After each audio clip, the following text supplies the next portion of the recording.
राजौरी के थाना मंडी इलाके में धमाके की आवाज सुनी गई। एसओजी जवान ड्यूटी पर जा रहे थे तभी सुनी गई धमाके की आवाज। सर्च ऑपरेशन इलाके में जारी।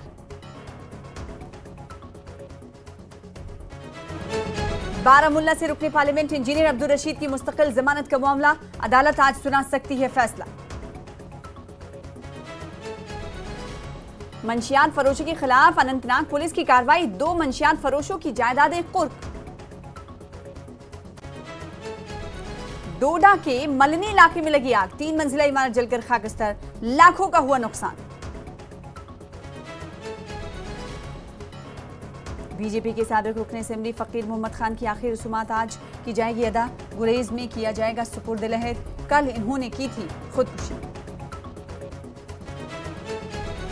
रमजान मुबारक का तीसरा जुमा आज, मसाजिद में नमाज जुमा की खुसूसी तैयारियां।